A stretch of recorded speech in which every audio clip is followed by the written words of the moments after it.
ከአዲስ አበባ ወደ ሆለታ ከዚያም ወደ ምዕራብ የሚሄደው አውራ ጎዳና ከመናገሻ መንደር ወጥቶ የምዕራብን አቅጣጫ እንዲያዘ ትንሽ ከቀጠለ በኋላ ወደ አንድ ጫካ የለበሰ ኮረብታ ሲደርስ ወደ ሰሜን ይታጠፋል። ከዚያ በኮረብታውና ከኮረብታው በታች እንዲሁ ጫካ በለበሰ ገደላማ መሬት መሃል የሰሜንን አቅጣጫ እንዲያዘ ወደ አንድ ትንሽ ሸጥ መሳይ እስኪደርስ በጠባብ ያልፍና ሸጧን ተሻግሮ እንደገና ወደ ምዕራብ ይመለሳል። ይህ ጎዳና ከምዕራብ ወደ ሰሜን ከሚታጠፍበት ጀምሮ ሸጧን እስኪሻገር የሚያልፍበት ቦታ ይህ ግራ ቀኙ ጫካ በለበሰ ኮረብታና ገደላ ገደል የታጠረ ጠባብ መተላለፊያ ይህ ነው 18ቱን አርበኞች ከብዙና ከብርቱ የጠላት ሰራዊት ጋር በሚያደርጉት ትግል እንደሚረዳቸው፣ አብሯቸው ተሰልፎ ከኃይለኛ ጠላታቸው ጋር እንደሚያዋካቸው፣ በመሳሪያ ጥራትና በሰራዊት ብዛት በሚመካ ጠላታቸው ላይ ድል እንደሚያቀዳጃቸው እምነታቸውን የጣሉበት ቦታ ይህ ነው የበረፈታ በር። ወጣቱ መሪ ከ17ቱ አርበኞች 6ቱን ከሸጧ ላይ ከጎዳናው ከፍ ብሎ ማለት ከበሩ መውጫ ጀምሮ እስከ ኮረብታው አናት እስከ በሩ መግቢያ በግማሽ ክብ መስመር ዘርዘር ብለው ጫካ እየለበሱ እንዲቀመጡ አደረጋቸው።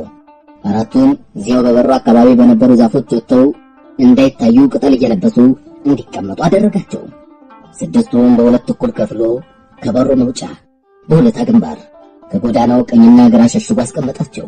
አንዱን የጠላት ጦር ሲመጣ ከሩቅ የሚታይበት ከፍተኛ ቦታ ፈልጎ እዚያ ተሸሽጎ እንዲጠብቅና ሮጦ ተመልሶ እንዲያስጠነቅቃቸው ቃዴር አድርጎ ወደፊት ላከው።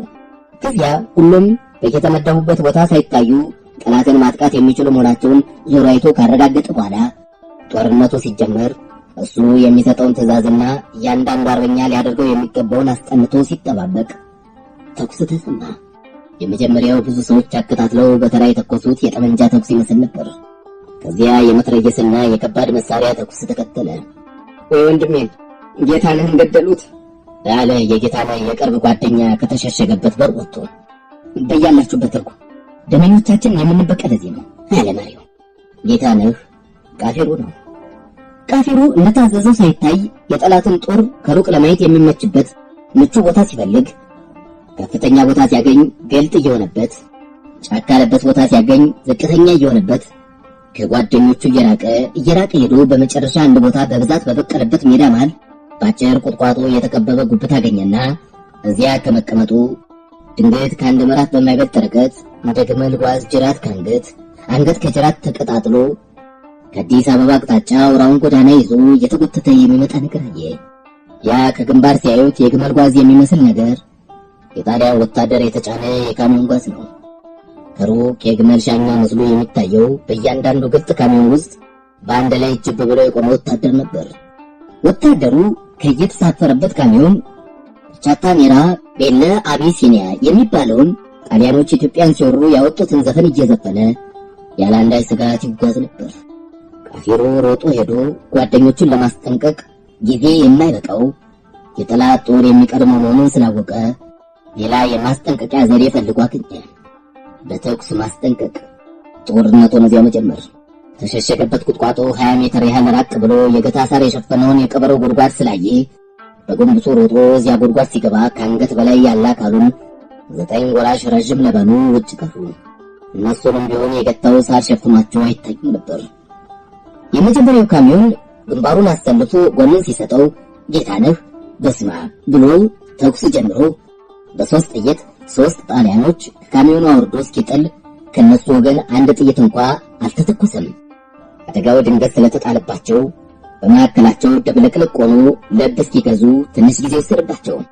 ከዚያ የመትረየሱ ሽንፍርና የፈንጂ ነጎድጓድ ከየአቅጣጫው ጌታነህ መጀመሪያ በተሸሸገበት ቁጥቋጦ ላይ ወርዶ ቁጥቋጦን ከነበቀለበት ጉብታ ደብዛውን ሲያጠፋው ጌታነህ የሚልከው እያንዳንዱ ጥይት አንዳንድ ጣሊያን ከካሚዮኑ እየዘነጠለ ያወርድ ነበር። ለበኑ የጎረሰው 9 ጥይት እስኪያልቅ በሚያስገርም ፍጥነት 9 ጣሊያኖች እያወረደ ጥሎ እንደገና አንዳንድ እያጎረሰ በ3 ጥይት 3 ጣሊያኖችን አውርዶ የሬሳውን ቁጥር 12 ካደረሰ በኋላ የተቀበረበት ጉድጓድ ባጠገቡ እንደነበረው ቁጥቋጦ ደብዘው ሲጠፋ ያን ጊዜ የሱም ለበን ድምፅ ጠፋ። ጌታነህ ለበን ዝም ካለ በኋላ ጣሊያኖች ጠመንጃና መትረየስ ከባድ መሳሪያም ሲተኩዙ ፈንጂ ሲወረውሩ ዘለግ ያለ ጊዜ ቆይተው የሚመልስላቸው ስላልነበረ ብዙ ሆነው ሜዳውን እየዞሩ የጠላቶቻቸውን ሬሳ ሲፈልጉ የአንድ ጠመንጃ ብቻ እንጨቱ ሲነድ አገኙ። በጠመንጃው አካባቢ ተበታትኖ የሚታየው የሰውነት ፍርፋሪ የስንት ሰው መሆኑን ሊያስረዳ አይችልም። መቼም አንድ ሰው በአንድ ጠመንጃ በዚህ አጭር ጊዜ ውስጥ 12 ሰው ሊገድል አይችልም። አንድ ሰው ተኩሶ ቀላ አስፈንጥሮ ጥይት አቀባብሎ እንደገና እስኪተኩስ ትንሽ ጊዜ ያስፈልጋል። ያ ተኩስ ግን ብዙ ሰዎች በየተራ እያከታተሉ የተኮሱት እንጂ የአንድ ሰው እጅ በአንድ ጠመንጃ የተኮሰው አይመስልም። ብቻ እዚያ የተገኘው አንድ ጠመንጃ ብቻ በመሆኑ ጣሊያኖች ግራ ገብቷቸው በተራ ለበን ጠመንጃ እንዲያ ባለ ፍጥነት ተኩሶ 12 ሰው የገደለ አንድ ሰው መሆኑን ማመን አቅቷቸው እስከ ተራራው ጥግ ሄደው ፈልገው የሰው ምልክት ስላጡ ተመልሰው ያን ታምር ያን ትንግርት የሰራ አንድ ጀግና በመሆኑ ተገርመው የሰውነቱን ፍርፋሪ ሰብስበው ከቀበሩ በኋላ የክብር ሰላምታ ሰጥተው የደረሰውን አደጋና ሬሳ የሚያነሳ እንዲላክላቸው አስፈላጊ መሆኑን በሬዲዮ ለአዲስ አበባ ካስታወቁ በኋላ ሬሳ ጠባቂ አንድ ሹም ከ10 ወታደር ጋር ትተው ጉዟቸውን ቀጠሉ።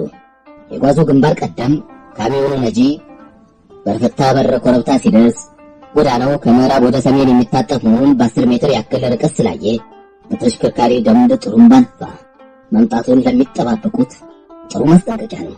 የወጣቱ መሪ ሰዎች በየተመደቡበት ቦታ እንዳሉ ጣታቸውን በየጠመንጃቸው ምላጭ ላይ አስቀምጠው ልባቸው በየደረታቸው ውስጥ የሚመጣው የሲቃ ዳንኪራ ጣታቸውን ሲያንቀጠቅጠው እንዳይተኩሱ እየሰጉ መሪያቸው ሳይተኩስ እንዳይተኩሱ ታዘው ስለነበር የእሱን ርችት ይጠባበቁ ነበር። ወዲያው ግንባር ቀደሙ ካሚዮን ብቅ አለ። ከዚያ ሁለተኛው፣ ከዚያ ሶስተኛው፣ ከዚያ አራተኛው። የጀግኖች መሪ ምን ሆነ? ለምን አይተኩስ? የመጀመሪያው ካሚዮን ሸጧን ሊሻገር በሩን ሊወጣ ምንም ያክል አልቀረው። ደግሞ የአምስተኛው ካሚዮን አፍንጫ ታየ። ከአምስቱም በኋላ እንደነሱ የሚያስጎመዥ የወታደር ጭነት እስከሚከብዳቸው የተጫኑ ገና ብዙ አሉ። የአምስተኛው ካሚዮን በሩን ገብቶ ግንባር ቀደሙ በሩን ሊወጣ 5 ሜትር ያህል ሲቀረው የጀግኖች መሪ በስመ አብ ብሎ ተኩሱን ባረከ፣ ርችቱን አሳየ። ወዲያው በግንባር የተሰለፉት ከፊት፣ ጎዳናውን በግማሽ ክብ መስመር ከበው የተሰለፉት ከጎን፣ ዛፉ ላይ ያሉት ከላይ፣ ከሰማይ ገደሉ ውስጥ ያሉት ከስር፣ ሁሉም በአንድ ላይ ተኩሰው ብዙ ጣሊያኖች ሲጥሉ ጣሊያኖች ተኩሶ የመጣበት ልዩ ልዩ አቅጣጫ አደናግሯቸው ጠላታቸው ከሰማይ ይምጣ ከምድር ግራ ገብቷቸው ባላቸው መሳሪያ ሁሉ በበርፈታ ጫካ መደዳውን ማታ ወረዱበት። ጣሊያኖች ጠላቶቻቸው እዚያ በቅርብ አንዳንዶችም ከ10 ሜትር ባነሰ ርቀት መሸሸጋቸውን ሲያውቁ ዓላማቸው ከ70 እና ከ80 ሜትር ውጭ ነበር። ጠላቶቻቸው በቅርብ መሆናቸውን እስኪያውቁ ትንሽ ጊዜ ምናልባት የ5 ደቂቃ ጊዜ ወሰደባቸው። በዚያ ጊዜ ያለቀው ጣሊያን እጅግ ብዙ ነው። አንዳንድ አርበኞች የተሸሸጉበት ቦታ እንደታወቀ ብዙ የእጅ ቦምብ ወደዚያ ተወርሮ በዙሪያቸው ስለወደቀ ሁለቱ በቀላሉ ቆሰሉ።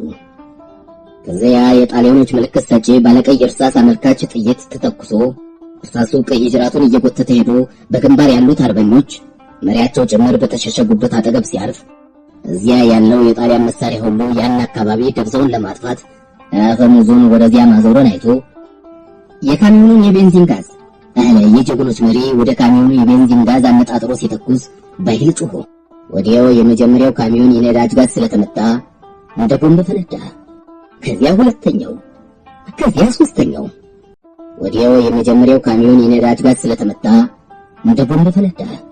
ከዚያ ሁለተኛው፣ ከዚያ ሶስተኛው። እሳቱ ጢሱን እስኪያሸንፈው ያን ጠባብ መተላለፊያ ጢስ ድፍን አድርጎ ስላፈነው ጣሊያኖች እንኳንስ ጠላታቸውን ሊለዩ እርስ መተያየት ስላቃታቸው ብዙዎች ወደ ኮረብታውና ወደ ጫካው ሮጠው ለመውጣት ሲሞክሩ አርበኞች እየተቀበሉ ፍጇቸው።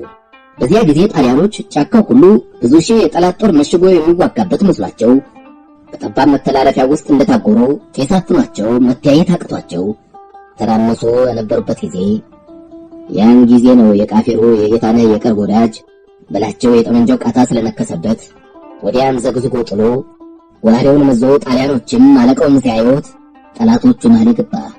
በላቸውን ሲያይ ጉርሙም ጎራዴውን ይዞ ተከተለው። ሁለቱ ጀግኖች ጠላት መሃል ገብተው የብዙ ጠላት ራስ ከቆረጡ በኋላ በጠላት መካከል ደብለቅለቅ ፈጥረው እርስ በርሱ በሳንጃ እንዲዋጋ ካደረጉ በኋላ አልተመለሱም፣ እዚሁ ቀሩ። እሳቱ ወደ አራተኛው ካሚዮን ተላለፈ። አራተኛው ካሚዮን ጥይትና ቦምብ የተጫነ ስለነበር ፈንጂው ከተያያዘ በኋላ ፈንድቶ እስኪያልቅ ድረስ መሬት እንዳለች ተገልብጣ ማለቅት በሌለው አዘቅት የምትወርድ ይመስል ነበር። ህልፈተ ዓለም የሆነ ይመስል ነበር። ቀን ሲከፋ ያሳደጉት ውሻ ይነክሳል እንደሚሉት ያን ዕለት በጣሊያኖች ቀን ከፍቶባቸው የገዛ መሳሪያቸው ከጠላቶቻቸው ጋር ከኢትዮጵያ አርበኞች ጋር አድሞ ፈጃቸው። በበር ውስጥ ወጥመድ ውስጥ ባልገቡት ካሚዮኖች ውስጥ የነበሩት እንኳን ተኩሱን ሲሰሙ ከኋላ እየሮጡ ሄደው ወጥመድ ውስጥ እየገቡ ሁሉም አለቁ። ከ14ቱ ወደ ወለጋ ለሄድ ከአዲስ አበባ የተነሳ የካሚዮን ጓዝ አንዱ ስንቅ፣ አንዱ ቦምብና ጥይት፣ 12ቱ ወታደር የተጫኑ ነበሩ። በልማዱ አንድ ወታደር መጫኛ ካሚዮን 30 ወታደር ከነመሳሪያው ይጭናል ስለሚባል ያን ዕለት በ12 ካሚዮኖች ተጭነው የነበሩት ወታደሮች 360 ያክል ነበሩ ማለት ነው። ይህን ያክል እንኳን ባይሆኑ ከ300 እንደማያንሱ አይጠረጠርም። ከነዚህ የተረፈ ለመኖሩን እነዚህ ሁሉ ማለቃቸውን የተጫነውን ስንቅና ብዙ መሳሪያ ያለ አንድ ተከላካይ የወልመራና የመናገሻ ባላገር መከፋፈሉን ያስረዳል። በዚህ አንጻር ከአርበኞች ወገን 600 ሁለቱ በቀላሉ ሲቆስሉ 10ሩ ምንም ጉዳት አልደረሰባቸውም። ይህ በርፈታ በር የተሰራ ታምር፣ ይህ 18 አርበኞች አንድ ጦር ሆኖ የተደራጀ የጣሊያን ሰራዊት ከብዙ ካሚዮን ጋር በአጭር ጊዜ ውስጥ ወሬ ነጋሪ እንኳን ሳይተርፍ መጨረሳቸው በቅርብና በሩቅ ተስፋፍቶ ሲነዛ በጣሊያኖች ልብ ያነደደውን ቁጣ ያክል በኢትዮጵያ አርበኞች ልብ የጀግንነት ሲቃ አንድዶ ጣሊያኖች የበርፈታን ቂም ለመበቀል አርበኞች የበርፈታ ድል በጀግንነት እንጂ በድል የተገኘ አለመሆኑን ለማስመስከር እዚያው በርፈታና ወልመራ ውስጥ ልክ በሳምንቱ እንደገና ገጠሙ። የሜታና የመታሊያ መሪ ፊታውራሪ ሁለታን በተቃጠሩበት ቀን ሳይመቱ በመቅረታቸው ተቀይሞ ከእሳቸው ጋር እንደገና ስለ ጦርነት ነገር መመካከር አልፈለገም። በዚያ ጊዜ ሜጫ ውስጥ አንድ ሌላ የአርበኞች መሪ ስለነበር ምክሩን ከሱ ጋር አደረገ። የሜጫው መሪ ከወንድሞቹና ከአሽከሮቹ ሌላ የሜጫን አርበኞችና ከሜጫው የተመለሱ ቁጥራቸው በርከት ያሉ የክብር ዘበኞች ይመራ ነበር። የአዳብርጋና የወልመራ አርበኞችም ከሜጫው መሪ አርበኞች ጋር ተጨምረው ነበር። ስለዚህ በሁለቱ መሪዎች መካከል የነበረው የአርበኞች ጦር ከ300 በላይ ቢሆን እንጂ አያንስም።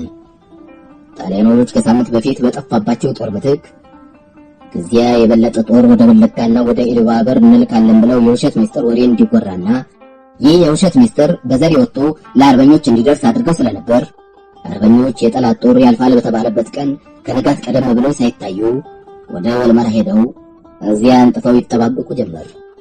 7 ሰዓት ሊሆን ትንሽ ሲቀረው በአዲስ አበባ ግንባር በወለታ ግንባርም የተላኩት ካፊሮች እየሮጡ ተመልሰው ከየተላኩበት ወገን የጠላት ጦር መምጣቱን አስታወቁ። እንደዛሬ ሳምንቱ የዛሬ ሳምንትም በዚህ ሰዓት ነበር የመጡ አለ የሚተው መሪ ሰዓቱን አይቶ። ብቻ የዛሬ ሳምንት ጠላት እዚህ እንደሚጠብቃቸው ስላላወቁ እንደዛሬ ያልተጠነቀቁም ይሆናል። ዛሬ ብርቱ ጥንቃቄ ሳያደርጉ አይቀሩም አለ የሚጫ አርበኞች መሪ። ዛሬ ጠላት እዚህ እንደሚጠብቃቸው ያውቃሉ? ማያውቁ የከቡን ኖሯል። ከአዲስ አበባና ከወለታ ጦር ወደ መላካቸው መከበባቸው እኮ ነው። ከበው ምን ያደርጉናል? እዚህ ጫካ ቢገቡ ተመልሰው እንደማይወጡ የታወቀ ነው። በአዲስ አበባና በወለታ ግንባር ከበው ቢቀመጡ ወደ ላይ ወደ ተራራው ወደ ታች ወደ ሸጡ ጫካ ለጫካ መሮጥ በእኛ እጅ ነው። ስለዚህ ቢከቡም ባይከቡን ልዩነት ያለው አይመስለኝም ማለ የሚተው መሪ። እዚህ ጫካ ውስጥ እንዳለን መከበባችንስ መጥፎ ነው የኔ ወንድም። ከዚህ እንዳንወጣ ከበው እየጠበቁ በከባድ መሳሪያ በአውሮፕላንና በመርዝ ጫካውን ቢደበደቡ እዚሁ እናልቃለን። ምናልባት ያለ ወትሯቸው ዛሬ በዚህ አካባቢ አይሮፕላኖች መብዛታቸውን ለዚህ ይሆናል። ምናልባት 2 እቅዶች ይኖሯቸዋል። አንዱ አሁን በቆጠርኩላችሁ መሳሪያዎች እዚህ እንዳለን መደብደብ፣ ሁለተኛው ጀግንነታቸውን ማሳየት ፈልገው እንደሆነ ከዚህ ስባ አውጥተው ሜዳው ላይ በብረት ለበስ መውጋት። ታዲያ ሁለቱም ለኛ አይመቹም። እኛ ስበናታለን ጫካ ውስጥ ብናስገባቸውስ አለ የሜታው መሪ ትንሽ ሲያስብ ቆይቶ። እሱን ማድረግ ከቻልን እግሩ ነው። እነሱን ከጫካ ውስጥ ማግባት ከቻልን የአይሮፕላን የከባድ መሳሪያ ወይም የመርዝ ስጋት አይኖርብንም። ያን ጊዜ እነሱና እኛ ብቻ እንሆናለን አለ የሜጫው ጀግና። ያለ ታንክና ያለ አይሮፕላን ጣሊያን ለኢትዮጵያ ብቻ ለብቻ ሲገጥሙ የሚሆነው ሁኔታ ስለታየው ሲቃ ከተቀመጠበት ሊያነሳው ሲቃጣይ ታየ። አርበኞች ጠላቶቻቸውን ወደ ጫካ ውስጥ የሚያስገቡበት ዘዴ ተመካክረው ወስነው ቦታቸውን ለመያዝ ሲጣደፉ ከወለታ ወገን ጣሊያኖች ጦር ግንባር የመድፍ ተኩስ የሚመስል ነገር ከማሰማቱ አንድ በጣም የሚያምር ሞላላ ሐምራዊ ያለሎ ረጅም ሐምራዊ ጅራቱን እየጎተተ ጠፈሩን ሰንጥቆ ላዩን እስኪረቅ ሽቅብ ከወጣ በኋላ በአየር ላይ የግልብጥብጦች ትርኢት እንደሚያሳይ በቅጽበት አፍንጫውን ከላይ ወደ ታች ጅራቱን ከታች ወደ ላይ ገለባበጠና እንዲሁ ያን ረዥም ጅራቱን እየጎተተ ወርዶ በርፈታ ላይ አረፈ። አርበኞች ያሉበትን ጠላት ያለበትን አመልካች መሆኑ ነው። ወዲያው ከአዲስ አበባ ከመጣው የጣሊያን ጦር ግንባር ጅም ጅም ጅም ጅም ጅም አለ። የበርፈታን በር ያለመ የመድፍ እርሳስ 2 ጊዜ ተተኩሶ መጀመሪያ እርሳሱ በመድፉ ኃይል ከቀለው ሲወጣ፣ ሁለተኛ ዓላማውን ሲመታ ነው። ጅም ጅም ጅም ጅም ጅም አለ ሌላው ከሁለታ ግንባር። ከዚያ ለ5 ወይም ለ6 ደቂቃዎች ያክል የመድፍና የልዩ ልዩ ከባድ መሳሪያዎች ነጎድጓድ በርፈታ በር ላይ ወረደ።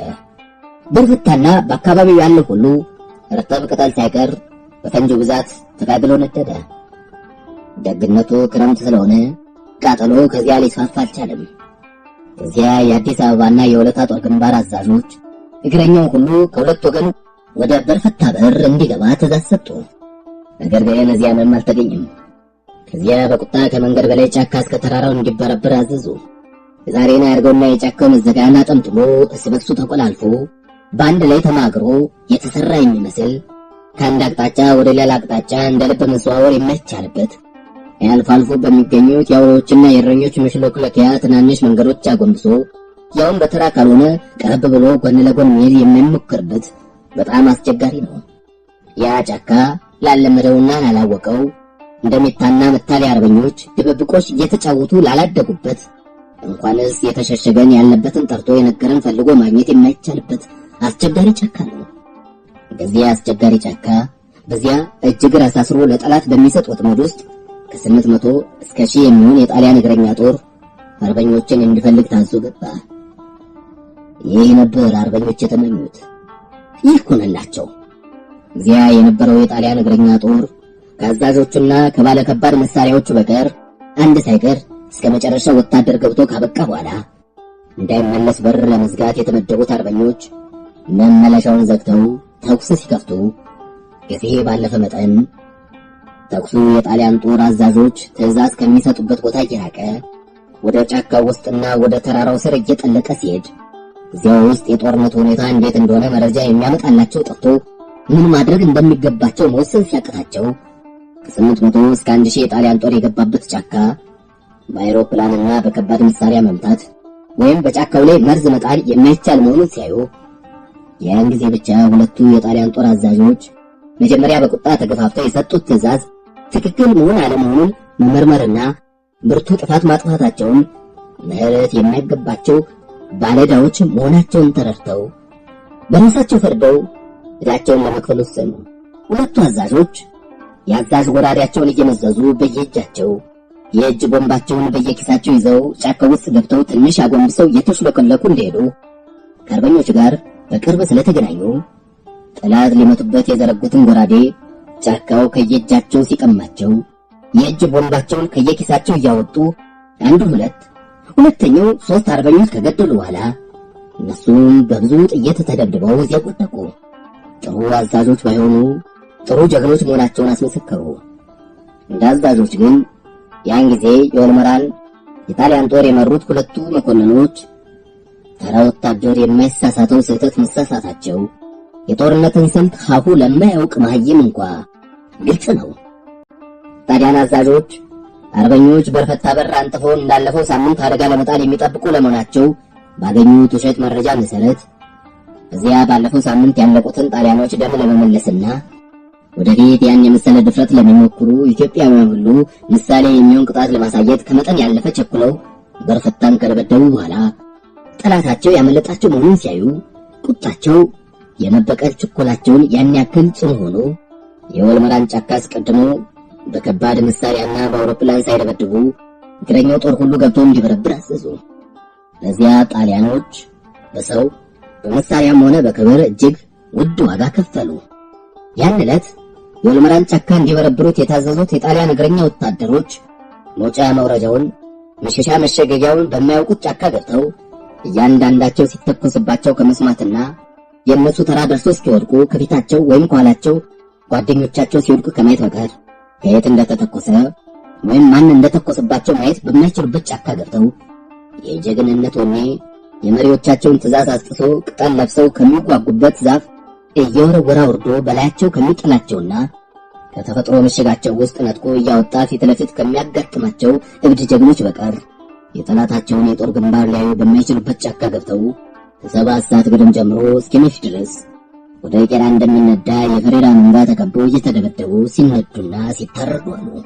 ከ12 ሰዓት በኋላ የጊዜው መምሸትና የጫካው ጥላ በአንድነት ጫካው ውስጥ ጨለማውን አክብደውት ላይን መከልከል ሲጀምር አርበኞች በተለመደው ቦታ እንዲገናኙ ጥሩምባ ተነፍቶ እዚያ ከተሰበሰቡ በኋላ በየክፍላቸው ሲቆጠሩ 20 ጥሪውን አልመለሱም። 20 አርበኞች ወልመራ ጫካ ውስጥ ለሁል ጊዜ የቀሩ ናቸው።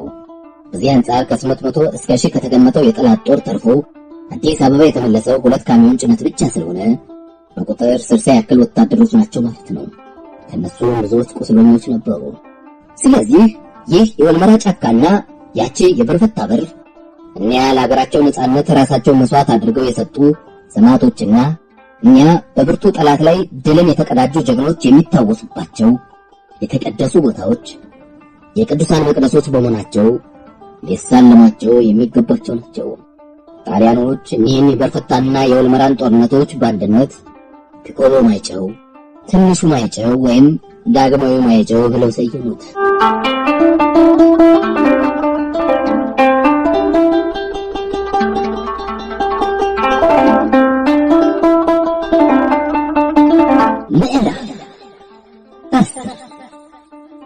ከቅዱስ ቦታ ሰይጣን አይጠፋም።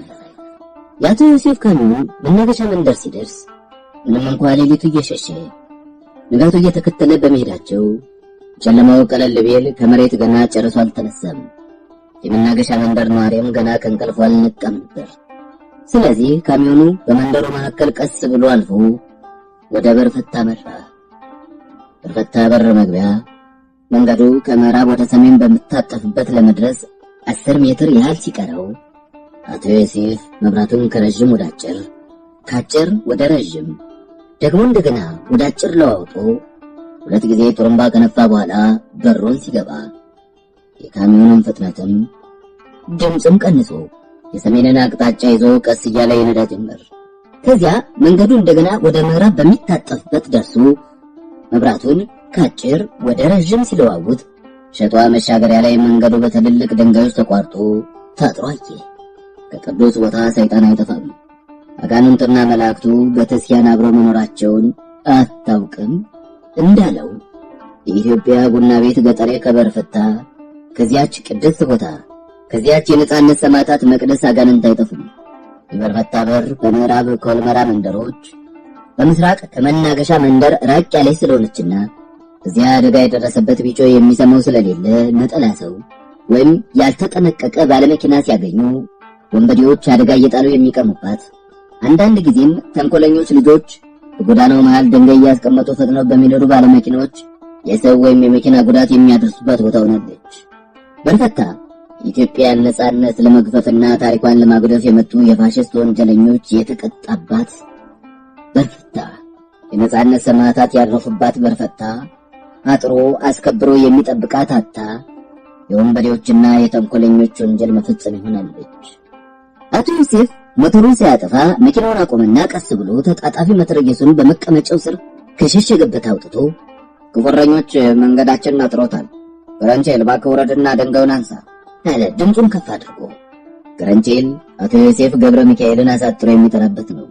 ገረንቼል ቶሎ ወጥቶ ጎዳናው ከታጠረባት ድንጋዮች አንዱን ሊያነሳ ጎንበስ እንዳለ እረኞች አይደሉም ጨዋ ሰዎች ናቸው ያጠሩት፣ እንዳትቃና እንተኩስብሃለን አለ አንድ ድምፅ ከጎዳናው ራስጌ ካለው ጫካ ውስጥ። ባለህበት ቆይ፣ እንዳትንቀሳቀስ፣ እንዳትላወስ አሉ ሌሎችም በልዩ ልዩ ድምፅ። የመጀመሪያው ድምፅ ከወጣበት ጫካ እየተቀባበሉ ብዙ መሆናቸውን ማስታወቃቸው ነው። ምን ትፈልጋላችሁ? የተሸሸጋችሁበትን ጫካ ተመልክቻለሁ። የያዝኩት መትረየስ መሄድ ከጀመረ መልእክቱን ሳይፈጽም እንደማይመለስ ታውቃላችሁ። ስለዚህ ብትተውና መንገዳችንን በሰላም ብንሄድ ይሻላል አለ አቶ ዮሴፍ የመትረየሱን ካርታት ያቀባብል ልክ የተኩስ ያክል አንካክቶ። እንዳይሳሳቱ ጌታ፣ እኛም ቦምብ ይዘናል። ጣቶ የመትረየሱን ምላጭ ከመንካቱ በፊት ከነ ካሚዮኑ ወደ ሰማይ ይጉናሉ። ግድ የለም፣ ካልተስማማን እሱን ኋላ እናያለን። አሁን ምናልባት የምንስማማበት መንገድ ይገኝ እንደሆነ የምትፈልጉትን ንገሩኝ። ከእርሱ አንድ ሳንቲም አንፈልግም። የጫኗቸውን ሰዎች እጅ ብቻ ከሰጡም መንገዱን በሰላም ሊቀጥሉ ይችላል። የምን ሰዎች? ጥላሁን ፈይሳ የሚባል ወንድና ሶፊያ ሙላት የምትባል ሴት። ጥላሁን የሰው ልጅ አስኮብልሎ የሚሸሽ ወንጀለኛ ነው። ጥላሁን ፈይሳና ሶፊያ ሙላት የሚባሉ ሰዎች ያልጫሉ። እርሱ አቶ ዮሴፍ ብርሃን ያደሉ? ምን? የካሚዮኑ ቁጥር 850 አይደለም? ልክ ነው። ታዲያ ጥላሁንና ሶፊያ ከሚባሉ ሰዎች ትላንት ተስማምታችሁ ኢትዮጵያ ሆቴል አብራችሁ አድራችሁ ዛሬ አልጫኗችሁም? ጥላሁንና ሶፊያ የሚባሉ ሰዎች እንኳንስ ልጭን ስማቸውን አልሰማውም። ካላመናችሁኝ ሰው ላኩና አሳዩ። እዚያ ጫካ ውስጥ ያሉት ሰዎች ስለሳቸው ሲመካከሩ ትንሽ ቆይተው አንድ ከላይ እስከ ቅንድቦቹ ከታች እስከ አይኖቹ ስር በሁለት መሐረቦች ተሸፍኖ አይኖቹ ብቻ የሚታዩ ሽጉጡን እንደሚተኩስ በፊቱ አስቀድሞ የደገነ ሰው ብቅ አለ። የላክነው ሰው አንድ ነገር ቢሆን ቅድም ያልነው መሆኑ ነው አለ አንዱ ከጫካ ውስጥ። እንግዲህ አትስጉ አለ አቶ ዮሴፍ። መላእክተኛው ሽጉጡን አስቀድሞ ገረንቼል ከፍቶ በወጣበት በኩል አንገቱን ካሚዮኑ ውስጥ አስገብቶ አይቶ ከአቶ ዮሴፍ በቀር ሌላ ሰው አለመኖሩን ሲያረጋግጥ እዚህስ ማንም የለ፣ ወደ ላይ መውጫ አለ አለ። በጀርባ መሰላል አለ፣ ውጣና አለ አቶ ዮሴፍ። ያን ጊዜ ጥላሁን ሸራውን እንደለበሰ ቀስ ብሎ ፊቱን ከወደ ግንባሩ ወደ ኋላ ዞሮ ሲተኛ ሶፊያም እንደሱ ዞራ ተኛችና ለምን ዞር አለች በሹክሹክታ። እንዲህ ይሻላል እንዳትንቀሳቀሽ አለ እሱም በሹክሹክታ። ወዲያው ጥላሁንና ሶፊያን የሚፈልገው ሰው ሽጉጡን አስቀድሞ ደግኖ በመሰላል ወጣና ካሚዮኑ ላይ ቆሞ ዙሪያውን ትንሽ ከተመለከተ በኋላ ጭነቱ የተካከለ ጉርብጥብጥ ነገር የሌለበት ሆኖ ስለታየው የሚፈልጋቸው ሰዎች እዚያ እንደሌሉ አምኖ በመመለስና ሸራውን እየገለጠ በመፈለግ መካከል ሲያመነታ ቆይቶ አይ ከንቱ ድካም ነው፣ እዚህ ምንም የለ አለና ድምፁን አሰምቶ ለመውረድ ዞር ካለ በኋላ ምንም እንኳ እዚያ ካሚዮኑ ላይ ሸራ ለብሶ የተጫነው ነገር እንዲያ ሲያዩት የተካከለና ምንም ትርፍ ነገር የሌለበት ቢመስልም ከዚያን ያክል ድካም በኋላ ሸራውን ገልጦ አይቶ ሳያረጋግጥ መሄዱ ኋላ የሚያጸጽት መሆኑ ስለተሰማው ሸራውን እየገለጠ ለማየት ወስኖ እንደገና ተመለሰ። ሁለት ረዣዥም ሸራዎች በካሚዮኑ ቁመት ተሰፍተው መካከሉ ላይ ይተላለፋሉ። ማለት አንዱ በሌላው ላይ ይደረባል። ፈላጊው ሽጉጡን በቀኝ ይዞ በግራ እጁ አንዱን ክፍል ሸራ ከኋላ ጀምሮ ወደ ግንባሩ እየተቀለለ እየገፋ በአዋቂ እጅ በጥሩ ስርዓት የተደረደረውን የሲሚንቶ ከረጢት አንድ ባንድ እያየ የግንባር ደረሰ። ከሲሚንቶ ከረጢት በቀር ሰው የለም። እንደው ከንቱ ድካም ነው አለ። እንደገና ጎንብሶ ያን ረዥም ሸራ በአንድ እጁ እየገፋ አንዳንዱ ከረጢት ሰው እየመሰለው ሲመረምሩ ወገቡ ለሁለት የተከፈለ መስሎ ስለተሰማው በጣም ደከመው። አንዱን ክፍል ሸራ ከኋላ እስከ ግንባሩ ሲጠቀልል ሰውነቱ ዝሎ ሽጉጡ ሁለት ጊዜ ከእጁ ወደቀ። አለመባረቁን በሲሚንቶ ከረጢት ላይ ስለወደቀ ነው። ከዚያ የተጠቀለለውን ሸራ መልሶ ከግንባሩ ወደ ኋላ እንደነበረ ዘርግቶ ሲሚንቶን አልብሶ ሲያበቃ ሁለተኛውን ሸራ እንዲሁ ከኋላ ወደ ግንባር የመጠቅለሉ ሐሳብ አስቀድሞ ስለደከመው ትንሽ አረፈና ስራውን ቀጠለ። መቼም ከኋላው ጸጸት ለመዳን ያክል ካልሆነ የሚፈልጋቸው ሰዎች አዲስ አበባ ቀርተው ወይም በሌላ መኪና ተሳፍረው እንደሆነ እንጂ እዚያ እንደሌሉ ሊምል ይችላል። ብቻ ኋላ ከመጸጸቱ የጀመረው እንዳር አውጥቶ መሄድ አለበት። ስለዚህ አሁንም እንደፊቱ ሸራውን በግራ እጁ እየተቀለለ ወደፊት እየገፋ የሲሚንቶውን የከረጢት ድርድር አንድ ባንድ እያየ ሄዶ ግንባር ሊደርስ ትንሽ ሲቀረው ሸራው ውስጥ የሚንቀሳቀስ ነገር ያየ መሰለውና ደንግጦ ቀና ሲል አሁንም ሽጉጡ ከእጁ ወደቀ። ነገር ግን ሊያነሳው ቶሎ ጎንበስ ብሎ እጁን ሲሰድ ሌላ እጅ ቀድሞ አንስቶ ሽቅብ በሱ ላይ ደግኖ ታየ። የጥላሁን እጅ ነው። ወንጀለኛው ዳኛ ደራሲ ሐዲስ ዓለማየሁ